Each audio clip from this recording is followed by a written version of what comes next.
네, 지금 예레미야서를 우리가 리딩 지저스 지금 읽고 있는 순서인데요. 그 주간인데요. 먼저 이 본문을 보기 전에 예레미야에 대한 개관 간략하게 말씀드리도록 하겠습니다.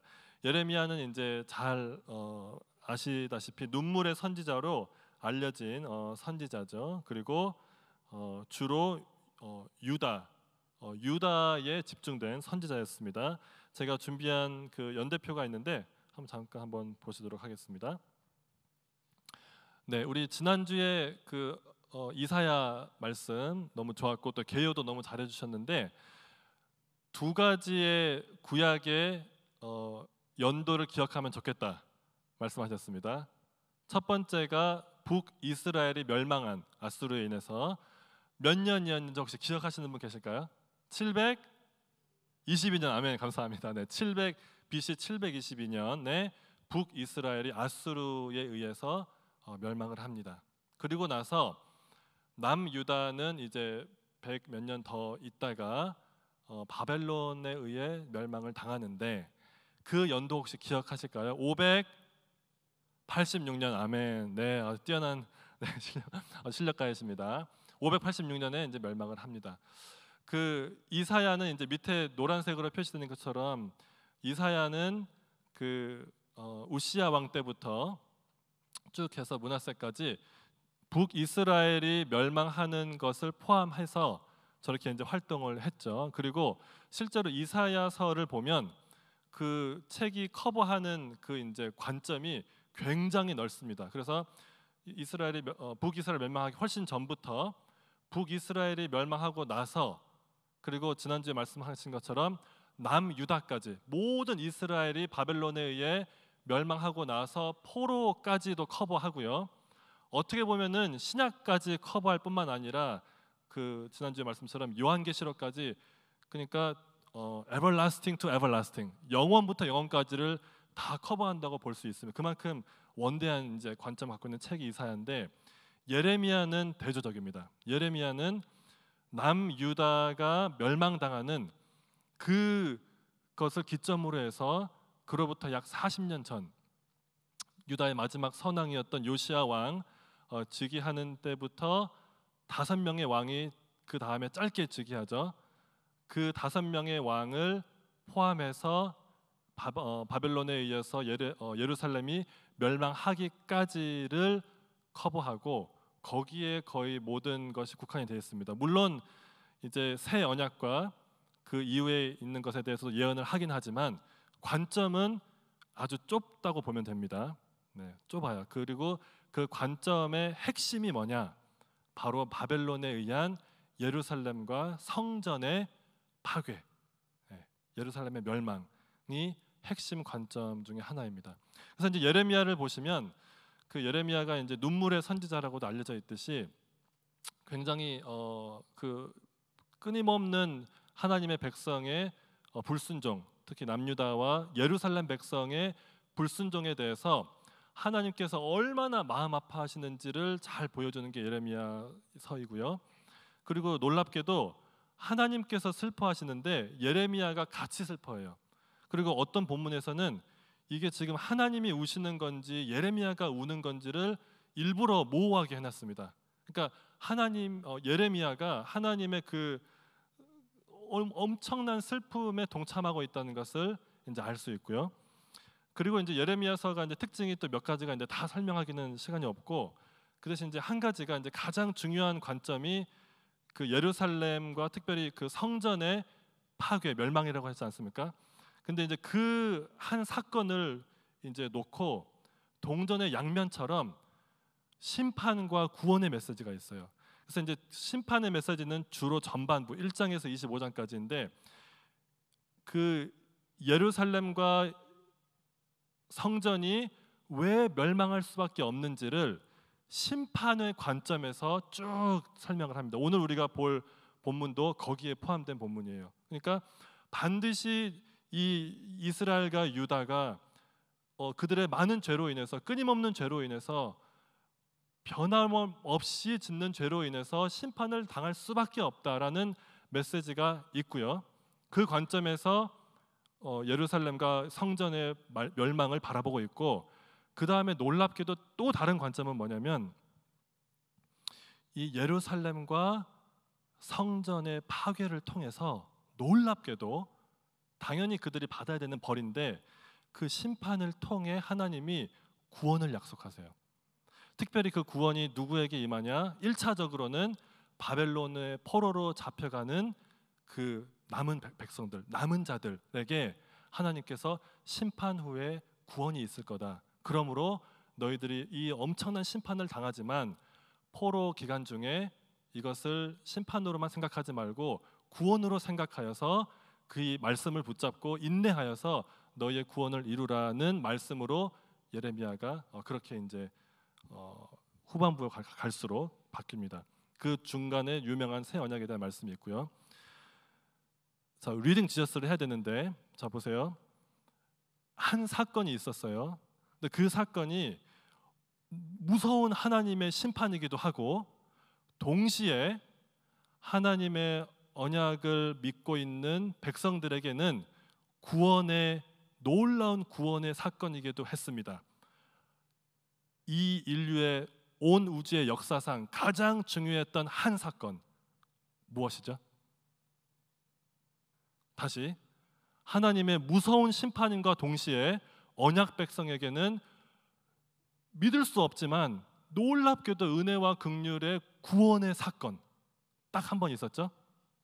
예수 그리스도의 십자가 사건. 그거를 보여주는 거예요. 그러니까 예레미야는 이 예루살렘과 이 성전의 파괴가 거기에만 집중을 하거든요. 그것을 집중하는 아주 관점이 좁아요. 그 집중하는 이유가 뭐냐면 곧 그것이 나타내고 있는 그림자로서 예수 그리스도의 십자가 사건이 어떻게 하나님의 백성을, 물론 그들의 죄는 심판하시지만 결국 그들을 구원으로 인도하시는지를 보여주는 놀라운 책인 겁니다. 그래서 예레미야를 보면 특별히 이제 예레미야 그 선지자의 그 눈물이 이제 많이 나기도 하지만 그 예수 그리스도께서 어떠한 마음으로 이 구원을 십자가에서 이루셨는지를 알기 원하신다면 예레미야 묵상하시면은 너무 그게 좋습니다. 그래서 그런 의미에서 놀라운 책이 예레미야라고 할 수 있습니다. 자, 우리가 이제 오늘 본문을 좀 더 보실 텐데 말씀드린 것처럼 13장은 전반부에 어떻게 보면은 이제 가운데 정도에 있는 부분인데 제가 제목을 이렇게 정했습니다. 때려야 뗄 수 없는 관계. 네, 뒤에 물음표가 있어야 되는데 오타가 아니었는데 물음표가 빠졌네요. 자, 때려야 뗄 수 없는 관계라고 제가 이제 제목을 감사 순발력이 좋습니다. 아멘. 우리 역시 베델입니다. 순발력 감사합니다. 그래서 오늘 이 본문을 보시면 이제 이 예레미야서에 걸쳐서 에스겔도 그렇고 여러 번 몇 번 정도 나오는 그 상징적인 행동, 그러니까 행위 언약이라고도 하고 사인 액트라고 하는데 이게 뭐냐면 하나님께서 예레미야 선지자한테 어떤 좀 이해 안 되는 일을 시키세요. 그리고 그것을 예레미야가 순종합니다. 근데 선지자가 그걸 순종하고 나서 하나님께서 그거를 시켰던 그 의미를 설명해 주세요. 그러니까 그 선지자가 순종해서 했던 그 어떤 행위가 하나님의 말씀을 잘 보여주는 어떤 상징적인 메시지가 담겨 있는 그런 것입니다. 그래서 오늘 본문에도 이제 그런 것이 있는데요. 일단 우리가 어떤 일을 지금 예레미야가 하는지를 한번 1절부터 보도록 하겠습니다. 1절에 보니까 이렇게 나옵니다. 여호와께서 이와 같이 이르시되 내게 이르시되 너는 가서 배 띠를 사서 내 허리에 띠고 물에 적시지 말라 하시기로. 자, 여기서 배 띠를 사라고 하십니다. 자, 이게 이제 띠 하니까 우리가 이렇게 그냥 보통 사람이 매는 띠라고 생각할 수 있어요. 우리 벨트라고 생각할 수 있는데 그거의 역할도 하지만 그것보다도 성경에서는 훨씬 더 많은 기능을 하고 있습니다.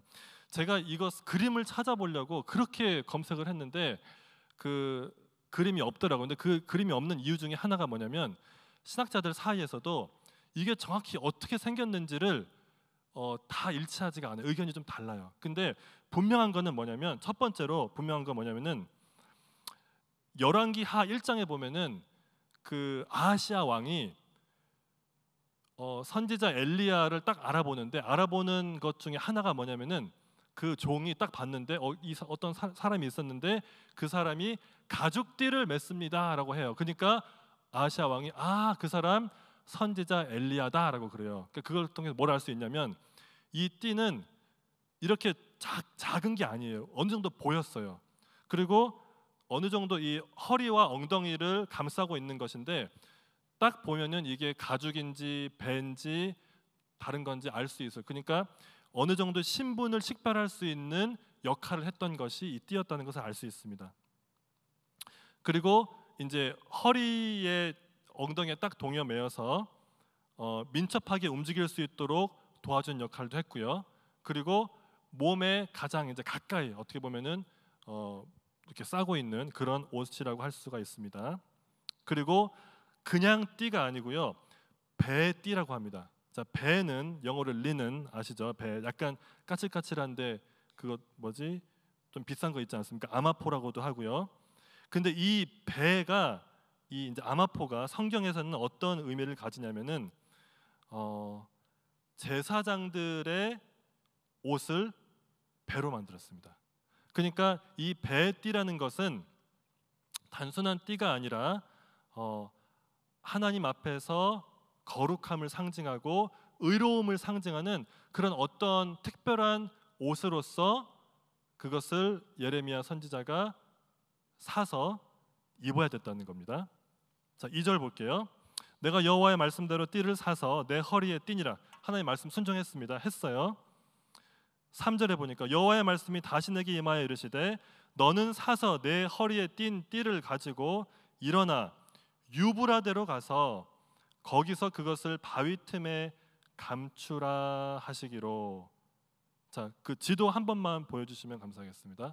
이게 유브라데가 얼마나 이제 먼 거리냐면은 우리가 그 잘 이렇게 감이 안 오는데, 지금 예루살렘이 저쪽에 이제 왼편 아래쪽에 있는 저기 예루살렘 이스라엘이죠. 저기서부터 저기 빨간 선으로 되어 있는 거 있죠. 저기 이제 유브라데 강인데 엄청난 거리입니다. 저기까지 가려면은 뭐 1주 2주일 가지고 안 되고 한 달 이상을 가야 되는 엄청 먼 거리인데, 거기까지 가서 그 띠를 바위 틈에 감추라고 하나님께서 말씀을 하십니다. 그래서 5절에 보니까 내가 여호와께서 내게 명령하신 대로 가서 그것을 유브라데 물가에 감추니라. 순종을 했어요.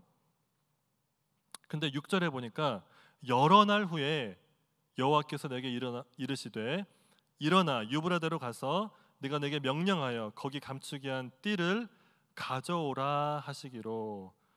그러니까 다시 아마 돌아왔겠죠. 여러 날이니까. 그래서 예루살렘으로 돌아왔는데 여러 날 후에 다시 가져오래요. 그래서 다시 가지러 갔습니다. 그러니까 이걸 보면 우리가 유추해 볼 수 있는 게, 몇 달, 잘하면은 1년이 넘은 기간일 수도 있습니다. 여러 날이 되니까 최소 몇 달을 유브라데 거기 바위 틈에 감추어 두었던 거예요.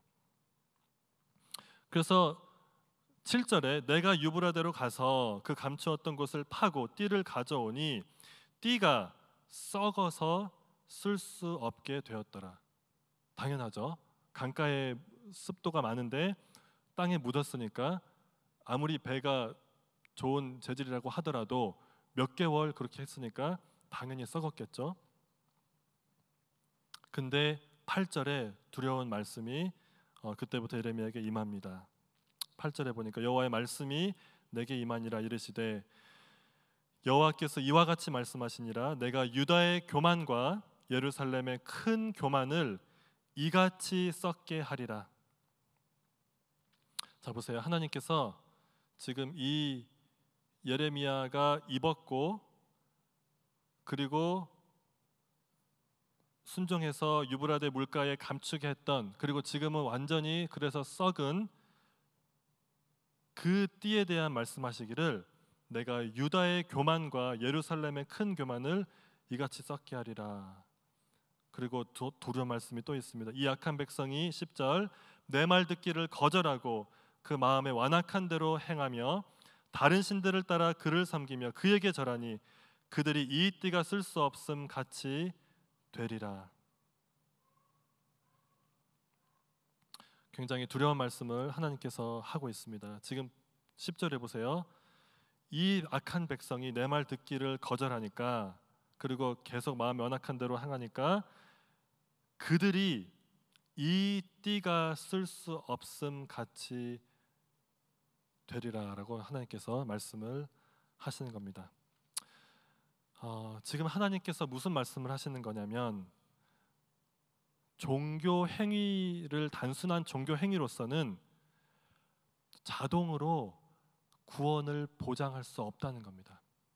아무리 하나님의 언약 백성이라 할지라도 회개하지 않으면, 믿음으로 회개하지 않고 불순종의 삶을 안일하게 살면 심판을 피할 수 없다라는 말씀을 하나님께서 하고 계시는 겁니다. 자, 보세요. 이스라엘 백성들은 그 당시 어떤 생각을 하고 있었냐면, 우리는 하나님께서 선택하신 백성이다. 그리고 거룩한 제사장이다. 이 하나님께서 우리를 이 배띠처럼 우리를 선택하셨고 하나님이 우리와 함께 계시고 하니까 우리에게는 어떠한 나쁜 일도 일어날 수 없다라고 이스라엘 유다 백성들은 철저하게 믿고 있었어요.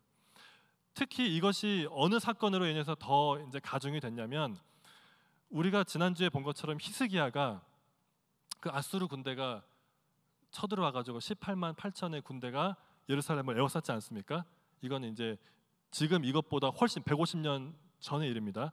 예루살렘을 감싸고 있었는데 히스기야가 어떻게 했죠? 그 모욕적인 그 편지와 그것을 가지고 이사야에 보니까 무릎 꿇고 성전에 가서 기도하잖아요. 그렇게 간절히 기도했을 때 하나님께서 그 아수르 군대 18만 8천 명을 하루아침에 어떻게 만드시죠? 완전히 송장으로 다 시체가 되게 하지 않습니까? 그렇죠? 왕만 빼고. 그 놀라운 구원이 그 이스라엘 백성의 머리에는 각인이 된 거예요. 그러니까 뭐냐면은, 우리가 아무리 바벨론이건 누구가 우리를 공격해도 우리는 성전에서 기도하기만 하면 이 성전이 우리에게 있으니까 하나님은 우리를 긍휼히 여기시고 우리를 구원하실 것이라는 어떠한 착각 속에 빠진 겁니다. 그러니까 그들은 어떻게 생각했냐면은, 예레미야 7장에도 나오듯이 이것은 여호와의 성전이다. 여호와의 성전이다.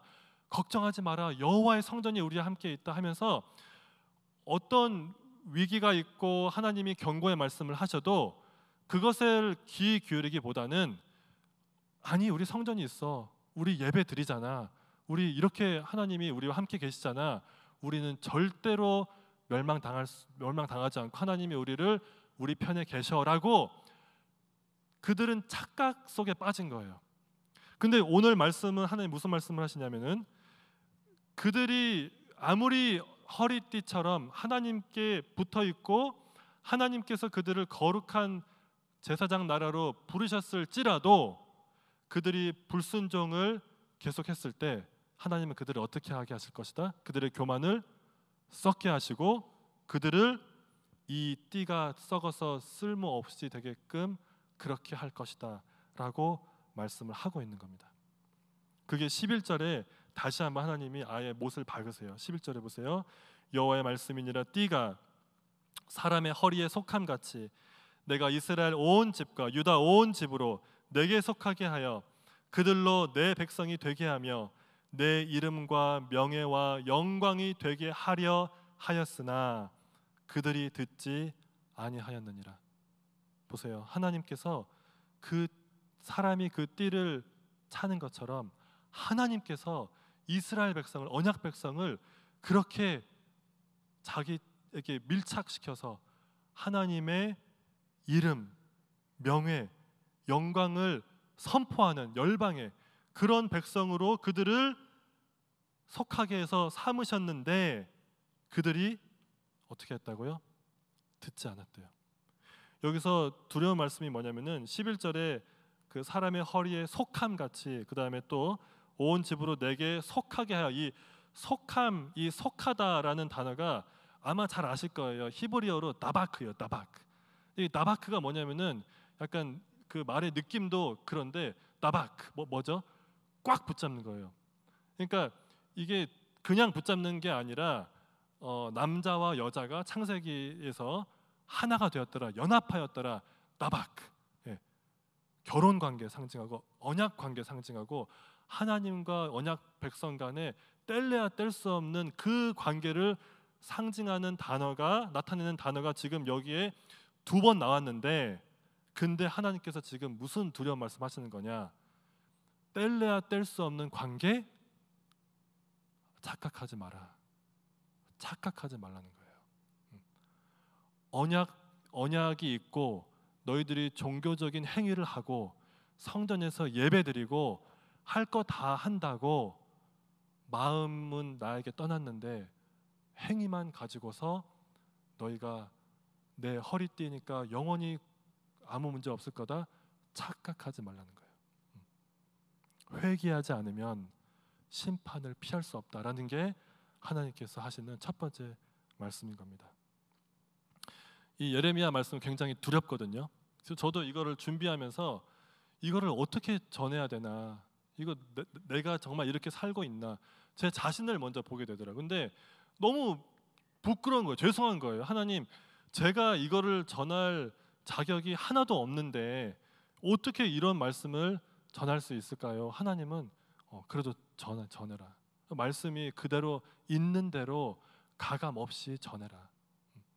왜냐하면 이 말씀을 듣고 한 명이라도 깨어나서, 만약에 영적인 잠을 자고 있는데 깨어날 수 있다면 그거는 이 말씀이 제 역할을 한 거니까 너는 말씀 전해라. 이거는 저도 되게 두려운 말씀이에요. 왜냐하면 저도 그런 착각에서 깨어나야 되거든요. 나 목사니까, 설교하니까,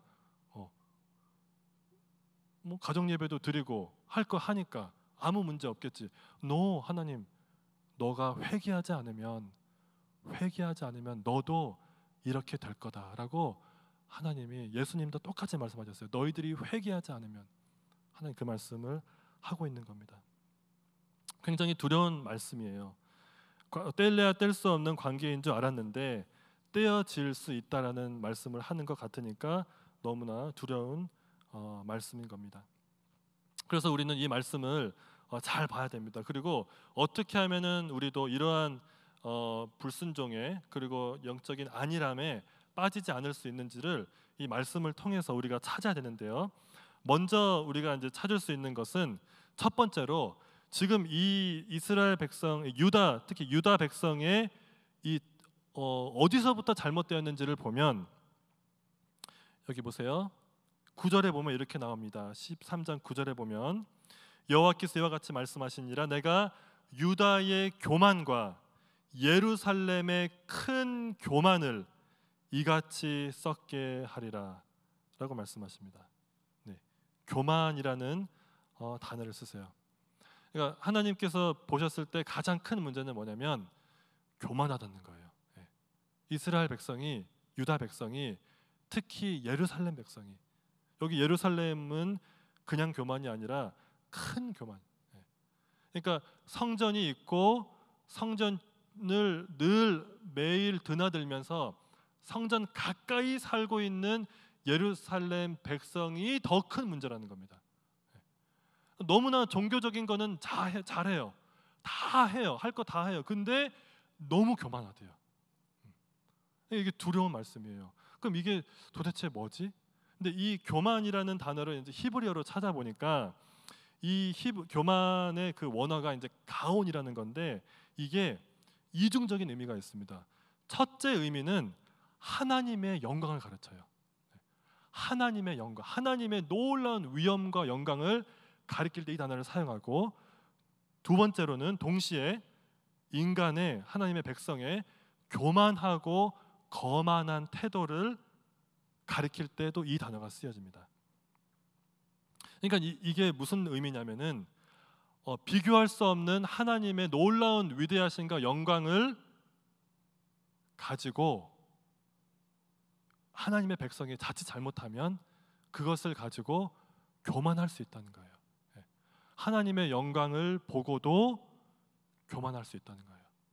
하나님께서 베풀어 주신 어마어마한 구원의 그 무거운 그 어마어마한 것을 가지고 겸손해야 되는데, 하나님이 우리를 긍휼히 여기심은 회개하라고 하셨는데 그걸 가지고 오히려 교만할 수 있다는 거예요. 나 이렇게 구원받았지, 나 하나님 이렇게 사랑하시지, 그러니까 이제는 나는 조금 내 마음대로 살아도 되겠지, 하나님 눈 감아 주시겠지, 하나님의 은혜가 크잖아. 너무 놀라운 하나님의 영광이 있으니까 이 정도쯤이야 괜찮겠지. 근데 문제는 뭐냐, 그들이 그 유브라데 강에 묻혔잖아요. 그 배띠가. 근데 그 유브라데가 나타내는 그 당시 그 이방 백성들이 놀라운 문화와 그 너무나 겉으로 보기에는 휘황찬란한 것들, 그 유브라데 강이 나타나는 것들을 잠깐 거기 껴서 나 여기 좀 있어도 되겠지, 좀 즐길 건 즐겨야지 하는 사이에 그들의 교만이 어떻게 된다고요? 강가에 묻혀있는 배띠처럼 썩는다, 부패한다는 거예요. 그리고 하나님의 심판을 당한다는 거예요. 제가 이제 미국에 온 지 6개월이 됐거든요. 근데 너무 감사해요. 캘리포니아 오니까 너무 감사하고, 솔직히 저는 아직도 제가 캘리포니아에서 교회를 섬기고 가족을 데리고 살고 있다는 것이 아직까지 믿겨지지가 않아요. 실감이 안 나요. 너무 모든 것들이 막 대단한 거예요. 진짜 텔레비에서만 보던 것들이 여기에 있는 거예요. 그리고 그런 차들이 막 지나가고. 근데 제가 이거를 사실 걱정하기는 했었어요. 한국에 있을 때부터. 근데 이제 우리 아이들을 이제 보더라도 이제 아이들이 어떻게 이렇게 속된 말로 하면은 눈이 뒤집히는 겁니다. 너무 좋은 거예요. 그러니까 이게 좋기는 좋아요. 그리고 저를 부러워하던 사람들도 있었거든요. 근데 솔직히 말해서 영적으로 보면요, 여기가 더 위험한 곳입니다. 한국보다. 아멘입니까? 위험한 곳이에요. 왜 그런지 아시겠죠? 여러분, 우리가 캘리포니아에 살고 있다고 해서 자동으로 하나님의 복을 받은 자들입니까? 그렇게 캘리포니아가 복 받은 곳일까요? 진짜로? 영적으로 보자고요. 아닐 수도 있거든요. 오히려 북한이 더 복 받은 곳일 수도 있어요. 영적으로는. 영적으로 어둡다고 할 수 있지만 영적으로 더 복 받은 곳이 우리가 상상하지 못한 곳일 수도 있다는 거예요. 너무나 좋아요. 모든 게 너무 좋아요. 제가 이렇게 나무를 봤는데 진짜 어마무시한 나무를 봤어요. 근데 그 나무를 보고 하나님의 영광을 반사하는 것이지 않습니까? 피조물은. 근데 자칫 잘못하면 그런 것에 취할 수 있다는 거예요. 너무나 멋있는 것들을 보고 거기에 취해서 하나님의 영광을 생각하지 않고, 하나님의 영광은 이미 내가 가진 거니까 그것을 나의 영광으로, 나 여기 살았으니까 복 받았지, 나 뭐 잘했으니까 하나님이 이렇게 복 주신 거겠지, 내가 어떻게 베델교회 왔을까, 그런 착각을 할 수 있다는 거예요. 지금 예루살렘의 사람들이 가장, 모든 백성들이 어떻게 보면은 부러워하고 부러움의 대상이 되는 예루살렘에서 섬기고 그들을 향해서 하나님 하시는 말씀이 큰 교만, 예루살렘의 큰 교만을 썩게 하겠다 하시는 거예요. 두려운 말씀인 겁니다. 어떻게 보면 우리가 그럴 수 있다는 거예요. 우리가 어떻게 보면 모든 사람들이 부러워하는 곳에 살잖아요. 솔직히 말해서. 물론 우리 성도님들의 삶을 보면은 하나님께서 또 그만큼 사랑하시니까 고난이 많이 있어요. 저도 마찬가지고 하나님 우리를 사랑하시니까 고난을 주신 줄 믿습니다. 고난이 있는데 그래도 우리가 항상 조심해야 된다는 거예요. 너무 많다는 거예요. 우리는 이 교만의 문제를 어떻게 대하고 있습니까? 이사야 13장 19절에는 바벨론에 대해서 하나님께서 이렇게 예언하십니다. 열국의 영광이요. 그러니까 바벨론이 너무 영광스러웠어요. 유브라데 강도 그랬고, 열국의 영광이요, 갈대아 사람의 자랑하는 놀이개가 된 바벨론이 하나님께 멸망당한 소돔과 고모라 같이 되리니. 자 보세요. 지금 캘리포니아, 미국 너무 대단하죠? 다 멸망할 겁니다. 오직 하나님의 나라만 영원히 설 줄 믿습니다. 다 지나갈 거예요. 로마 제국도 그랬고요. 세계 모든 나라, 영국 지금 보세요. 한때 때가 지지 않는 나라라고 했는데 지금은 저러잖아요. 물론 지금 영국에 감사하게도 조용한 부흥이 일어나고 있어요. 지금 영국에 젊은이들이 회개하고 있어요. 그게 이제 선교사님들이 소식을 주시는데 너무 감사하게도 영국이 하나님이 낮추시니까 드디어 부흥의 조짐이 보이고 있어요. 근데 우리는 어떤가요? 하나님이 낮추셔야 될 때까지 기다려야 하겠습니까? 아니면 지금 회개해야 되지 않을까요? 지금 두 번째 이 이스라엘 유다 백성들의 이제 그 어떻게 여기까지 완지를 알게 되면은 보자면은 이들이 말씀 듣기를 거절했습니다. 보세요. 말씀 듣기를 거절했어요. 10절과 11절에 보면 이렇게 되어 있습니다. 이 약한 백성이 내 말 듣기를 거절하고 그 마음에 완악한 대로 행하며 다른 신들을 따라 그를 섬기며 그에게 절하니 그들이 이 띠가 쓸 수 없음 같이 되리라. 보세요. 11절에도 다시 나옵니다. 여호와의 말씀이니라 띠가 사람의 허리에 속함 같이 내가 이스라엘 온 집과 유다 온 집으로 내게 속하게 하여 그들로 내 백성이 되게 하며 내 이름과 명예와 영광이 되게 하려 하였으나, 잘 들어보세요. 그들이 듣지 아니하였느니라. 그러니까 귀는 있어요. 분명히 예레미야 선지자가 하는 말, 또 그 전에 선지자들 했던 말을 듣기는 듣는데 그냥 흘려 듣는 거예요. 그냥 한 귀로 듣고 아 그래 그렇지, 근데 나는 괜찮은데 여기 성전 있잖아, 우리가 무슨 멸망을 당해, 아무리 바벨론이 와도 우리 구원 받을 거야, 아수르 군대 그때 18만 8천 우리 다 알잖아. 듣기는 듣는데 듣지 않는다는 거예요. 말씀을 듣기를 거절한다는 거예요. 말씀을 듣는 우리의 자세는 어떻습니까? 우리는 말씀 앞에 하나님께서 원하시는 대로 두려워하고 떠는, 말씀 앞에 떠는 그런 마음이 우리에게 있습니까? 아니면 너무나 좋은 말씀이 많으니까 그냥 듣고 거기에 그냥 무디어져서 그래 은혜 받았지, 그 다음에 또 다시 돌아가고, 그렇게 하지는 않나요?